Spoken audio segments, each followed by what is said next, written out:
जज्बे को, उस भावना को जो देश के लिए हंसते हंसते कुर्बान हुए, हमें ये बार बार याद करना चाहिए।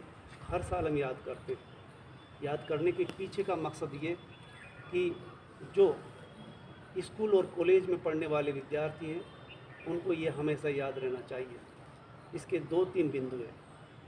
जब देश को आज़ादी मिली 15 अगस्त को, जब इसकी घोषणा की गई, उसी दिन 2 घटनाएं घटी। हम सदियों की गुलामी से आज़ाद हुए, लेकिन हमारे जहन में, हमारे हृदय पर एक बड़ा घाव भी लगा। हमारा जो देश था वो 2 भागों में बँट जाता है, जिसे हम देश विभाजन। देश विभाजन की त्रासदी बहुत बड़ी त्रासदी थी। उसमें हज़ारों लाखों लोग मारे गए। वो सिर्फ गलत फहमी के कारण या सांप्रदायिक सद्भाव बिगड़ने के कारण, या अंग्रेज़ों की जो नीति थी फूट डालो और राज करो, उसके तहत वो जो घाव बन रहा था, ये फोड़ा था जो धीरे धीरे बड़ा हुआ और उस दिन विस्फोट होता।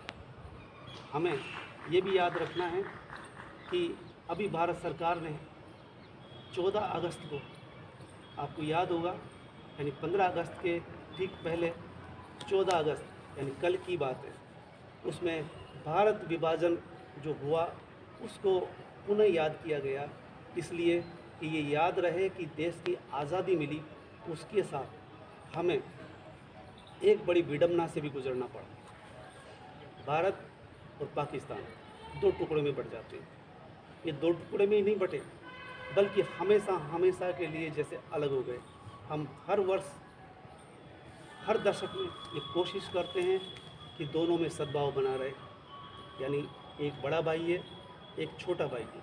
लेकिन लगता है कि जिस तरह से समाज में 2 भाई होते हैं, उसी तरह से ये 2 भाई भी आपस में लड़ते नज़र आते हैं। इसके पीछे जो विभाजन की वो जो कुंठाएँ थी, अंग्रेज़ों ने जो हमें दिया था, वो अभी तक भी जारी है। और ये इस घाव को भरने के लिए 74 वर्ष हो गए, हम 75 में प्रवेश कर रहे हैं। इसी के साथ, विभाजन के साथ हम आज़ाद हुए, आज़ादी का जश्न मनाते हैं। जश्न मनाने के पीछे ये होता है कि जितने इसके लिए निस्वार्थ भाव से देश के लिए लड़े, राष्ट्र भावना उनके अंदर कूट कूट के भरी थी, जिसमें हम हमारे राष्ट्रपिता महात्मा गांधी का नाम हम फ़ख्र से लेते हैं, गर्व से लेते हैं।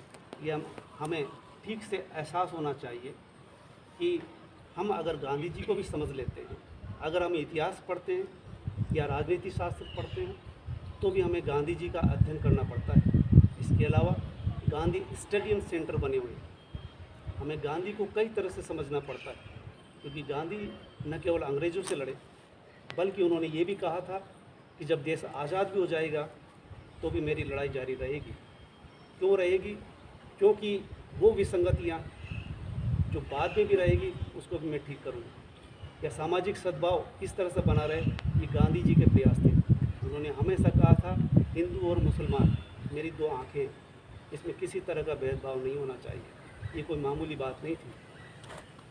कई विद्वानों ने कहा कि गांधी जी, सदियों बाद गांधी जी को लोग किस तरह से याद करेंगे, तो उन्होंने बताया कि लोग विश्वास नहीं कर पाएंगे।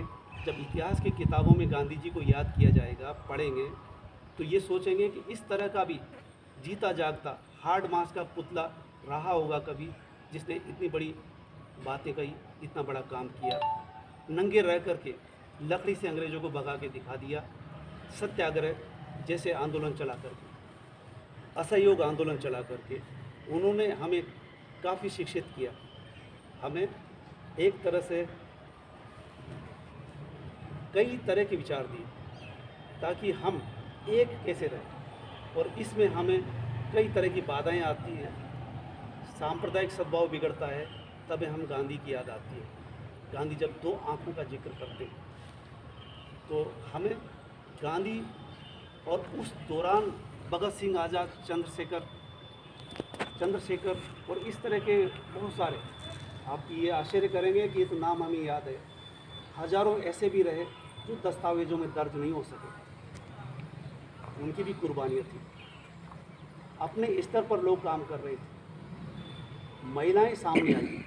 महिलाओं ने घर की चारदीवारी से बाहर निकल करके गांधी जी के साथ आंदोलन में शरीक होकर के काम किया। यानी गांधी जी का योगदान कई तरह से है जो हमें आज के दिन याद करना होता है।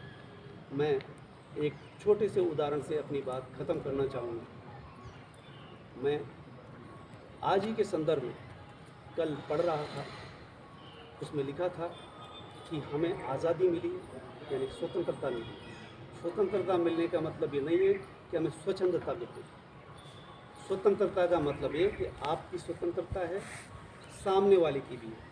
आपकी स्वतंत्रता से सामने वाले को किसी तरह की बाधा नहीं आनी चाहिए। यानी आप तभी तक स्वतंत्र रहें, सामने वाला भी उसी तरह से स्वतंत्र है। यानी स्वतंत्र होने का मतलब स्वच्छंदता नहीं होती। एक उदाहरण है कि एक लेखक अपने रास्ते से गुजर रहा है और एक व्यक्ति कुत्ते को पीट रहा, कुत्ते को बुरी तरह से पीटा और उस लेखक को रहा नहीं गया।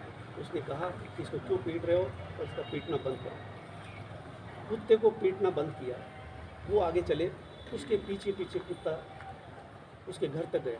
वो देख रहा था कि कुत्ता मेरे पीछे कैसे आ रहा है।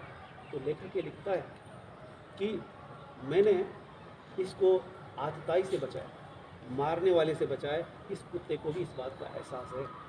कुत्ता उनके घर तक आया, वो जब बैठ गए कुत्ता वहाँ बैठा था। ये एक ऐसा उदाहरण है जिसे हम समझ सकते हैं कि आप आज़ाद हुए, इसका मतलब स्वच्छंद नहीं हुए। यानी दूसरे की आज़ादी में दखल नहीं होना चाहिए, ये भाव हमारे अंदर होना चाहिए। तो लेखक ये बताते हैं कि वो कुत्ता एक तरह से धन्यवाद दे करके गया कि आपने मुझे बचाया। तो इस तरह से ये एहसास होता है कि पशुओं तक को भी आज़ादी है इस बात की जीने की। हमें पर्यावरण को भी बचा के रखना है। आज़ाद होने का मतलब ये है कि हम पर्यावरण को बिगाड़ रहे हैं लगातार कई तरह से। विकास का मतलब पर्यावरण की कीमत पर नहीं होना चाहिए। हमें आज का दिन हमेशा याद रहे, हम भूले नहीं, इसलिए आज़ादी दिवस मनाया जाता है। हमें कई कुर्बानियों के बाद ये हासिल हुआ। धन्यवाद।